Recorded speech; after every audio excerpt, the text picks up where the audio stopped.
गुजरात में एक परिवार है जो दावा करता है कि जब अंग्रेज देश को छोड़ के वापस गए तो उन्होंने स्वतंत्र भारत में जो ट्राइबल इलाकों को रूल करने का जो पावर है वो उस परिवार को दे दिया। बताइए, कहीं किसी गांव में अगर आपका जाना बंद हो जाए, पत्रकार नहीं जा सकते हैं, पुलिस प्रशासन नहीं जा सकता है, गवर्नमेंट के और भी एजेंसीज है वो नहीं जाने लगे, तो वो तो फिर देश के अंदर एक नया देश खड़ा हो रहा है। विकास के नहीं पहुंचने की वजह से इन इलाकों में एक तरीके से गुस्सा उन लोगों को कि भई ये सरकार ने आपके लिए कुछ नहीं किया, वो उसमें पलीता लगाने का काम किया है। तो जो पेशा के तहत ग्राम सभा की शक्तियां थी वो इन पत्थरों के माध्यम से दर्शाया जाने लगा। तो ये बिल्कुल कानूनी स्वरूप था, लेकिन इसका एक स्वरूप में फिर बदलाव आया पिछले कुछ वर्षों में, करीब 5-6 वर्षों में। कुछ राजद्रोह के केस भी दर्ज किए गए, वो इसलिए कि इन पत्थरों के माध्यम से ऐसी बातें डाली जाने लगी जो संविधान में कहीं भी नहीं है। और इसी का एक स्वरूप बदला कि आधार कार्ड और अपना जो वोटर कार्ड है वो लोग जलाने लगे। नमस्कार, मैं हूं अमित सिंह और आप देख रहे हैं दृष्टि नाव। झारखंड में पत्थलगड़ी लगातार मुसीबत बनती जा रही है। गांव से निकलकर पत्थलगड़ी जो है वो अब शहरों में आ गया है। ताज़ा उदाहरण राजधानी रांची में देखने को मिला, जहां हाई कोर्ट के पास पत्थलगड़ी करने कई ग्रामीण जो है वो पहुंच गए। पत्थलगड़ी क्या है और पत्थलगड़ी की शुरुआत कहां से हुई, हमारे साथ अभी बात करने के लिए डॉक्टर अरुण उरांव जी हैं। हम उनसे बात करते हैं और जानते हैं, चूँकि इन्हें ये पूर्व आईपीएस भी रह चुके हैं और इन्हें काफ़ी अनुभव है इस फील्ड में। उन्हें काफ़ी नॉलेज है कि कैसे पत्थलगड़ी शुरू हुई और पत्थलगड़ी का मेन स्वरूप क्या था। तो हम उनसे बात करते हैं और जानते हैं कि पत्थलगड़ी जो है वो कहाँ से शुरू हुआ और इसमें होना क्या चाहिए। सर, पहले तो आपका बहुत स्वागत है दृष्टि नाव। नमस्कार, thank you very much Amit.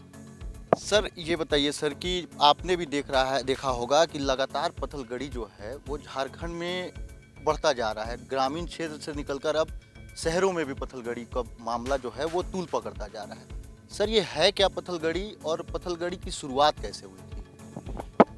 देखिए, आदिवासी क्षेत्र में विशेषकर मुंडाओं के बीच में पत्थलगड़ी बहुत ही पुरानी परंपरा रही है। किसी के मृत्यु के पश्चात जहाँ उनको दफनाया जाता है वहाँ पत्थर गाड़ा जाता है। गाँव का जो सीमांकन है वो पत्थरों के माध्यम से दर्शाया जाता है। कोई अगर विवाह उनके हिसाब से, मुंडाओं के हिसाब से अगर इलीगल है तो वहाँ पे पत्थर गाड़ा जाता है। तो ये एक पुरानी परंपरा मुंडाओं के बीच में खूंटी क्षेत्र में पहले से रहा है। पत्थरगड़ी जैसा शाब्दिक इसका अर्थ है कि पत्थर को गाड़ना। 1990 के बाद एक बदलाव आया इसके स्वरूप में, जब ग्राम सभा को लेकर के डॉक्टर BD शर्मा और बंदी उरांव जी के नेतृत्व में ग्राम सभा को मजबूत करने की दिशा में एक अभियान चलाया गया। और उसके बाद ग्राम सभा के सशक्तिकरण का एक नज़रिया सामने आया पेशा कानून के रूप में 1996 में। तो जो पेशा के तहत ग्राम सभा की शक्तियां थी वो इन पत्थरों के माध्यम से दर्शाया जाने लगा। और कर्रा, खूंटी, तुरपा इलाके में बड़े बड़े शिलालेख पत्थर गाड़े जाने लगे, जिसपे सीरियल वाइज ग्राम सभा की शक्तियों को दर्शाया जाता था। ये 90 के दशक में होने लगा। मेन मोटिव, वो पत्थर जो लगाने का मेन मोटिव क्या था सर, कि लोगों को क्या उनका पावर है ये जानकारी हो, क्या ये मेन मोटिव था पत्थर गाड़ने के पीछे?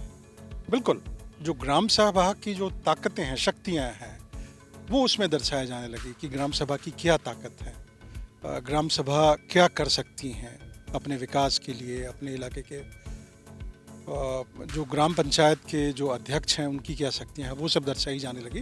तो एक जानकारी भी था उन लोगों के लिए, गांव वालों के लिए। तो ये बिल्कुल कानूनी स्वरूप था एक। लेकिन इसका एक स्वरूप में फिर बदलाव आया पिछले कुछ वर्षों में, करीब 5-6 वर्षों में। जब आपको याद होगा पिछली सरकार के दौरान कुछ राजद्रोह के केस भी दर्ज किए गए, वो इसलिए कि इन पत्थरों के माध्यम से ऐसी बातें डाली जाने लगी जो संविधान में कहीं भी नहीं है, या सरकार का मानना था कि संविधान को गलत तरीके से इंटरप्रेट किया गया है। जैसे कुछ बातें उसमें लिखी जाने लगी कि इसमें यहाँ बाहरियों का प्रवेश बंद है, प्रशासन का कोई भी तंत्र यहाँ आ नहीं सकता है, और इसी का एक स्वरूप बदला कि आधार कार्ड और अपना जो वोटर कार्ड है वो लोग जलाने लगे। तो ये एक स्थिति ऐसी बनी कि जो किसी भी प्रदेश के लिए या देश के लिए नुकसानदेह होता। तो वो कई केसेस दर्ज हुए, आपको याद है। इसके पीछे की वजह थी कि गुजरात में एक परिवार है जो दावा करता है कि जब अंग्रेज़ देश को छोड़ के वापस गए तो उन्होंने स्वतंत्र भारत में जो ट्राइबल इलाकों को रूल करने का जो पावर है वो उस परिवार को दे दिया, और उस परिवार के मार्फत ये बताया जाने लगा कि जहाँ जहाँ भी आदिवासी क्षेत्र हैं, आदिवासी बाहुल क्षेत्र हैं, वो इलाका सरकार के अधीन नहीं है, इलेक्टेड सरकार के अधीन नहीं है, बल्कि वो उनकी ताकत है। तो और उसके बाद फिर संविधान को एक गलत तरीके से इंटरप्रेट करने लगा। अब बताइए, कहीं किसी गांव में अगर आपका जाना बंद हो जाए, पत्रकार नहीं जा सकते हैं, पुलिस प्रशासन नहीं जा सकता है, गवर्नमेंट के और भी एजेंसीज हैं वो नहीं जाने लगे, तो वो तो फिर देश के अंदर एक नया देश खड़ा हो रहा है। तो इसलिए आपको याद होगा फिर वो केस, कई राजद्रोह के केस दर्ज हुए और बड़ी सख्ती से इसको निपटा गया। तो ये स्वरूप अब पत्थलगड़ी का अब ये दिखना शुरू हो गया। कहीं ना कहीं जिस तरीके से आदिवासियों को जो पावर मिलना चाहिए था, या कह सकते हैं कि जितनी सुविधाएं मिलनी चाहिए थी, क्या आदिवासियों को वो सुविधा मिल पाया? आखिर आदिवासी समाज के लोग को ये नौबत क्यों आ गई कि आखिर उन्हें सड़कों पर उतरना पड़े? क्योंकि सरकार उनकी है, झारखंड बना उनके लिए, फिर भी आज भी उनका कुछ भला नहीं हो पा रहा है। सर देखिए, बिल्कुल सही बात है अमित जी। आखिर गांव के जो भोले भाले आदिवासी हैं, उनमें ये भावना क्यों जाग रही है?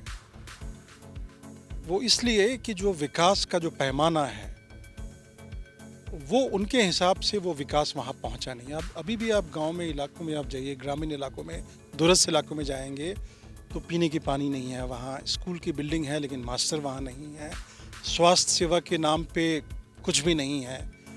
इसीलिए आप देखिए कि अगर किसी की गांव में मृत्यु अगर मलेरिया से भी होती है तो वो दोषारोपण किसी डायन बिसाही के नाम पे। तो ये सब चीज़ विकास के नहीं पहुंचने की वजह से इन इलाकों में एक तरीके से गुस्सा उन लोगों को, ग्रामीणों को आने लगा। और इसी गुस्से का फ़ायदा, जो भावना कि भाई ये सरकार ने आपके लिए कुछ नहीं किया, ये स्वतंत्र देश आपके लिए क्या किया, तो ये जो बातें हैं ये मिलजुल के एक उनका जो गुस्सा है वो उसमें पलीता लगाने का काम किया है। आपने बताया था कि पत्थलगड़ी जो है मामला वो संविधान बताने के लिए लगाया गया था। अब जो जिस तरीके से लोगों को डाइवर्ट किया जा रहा है, तो क्या कुछ सर डाइवर्टनेस में देखा जा रहा है? क्यों डाइवर्ट हो रहे हैं लोग और शहर तक क्यों आ रहे हैं? ये कल वाली घटना को अगर लेकर के आप अमित जी अगर बताना चाह रहे हैं तो वो मैंने देखा नहीं कि वो जो शिलालेख लेके आए थे उस पर क्या लिखा है, लेकिन जो बातें कर रहे हैं वो उनका यही कहना है कि भाई पेशा को लागू करिए आप। 1996 में पेशा का कानून बना तो उसको पूर्णतः क्यों नहीं लागू कर रहे हैं? झारखंड में पंचायती राज एक्ट बना, उससे पेशा को डाइल्यूट किया गया, इसमें कोई शक नहीं है।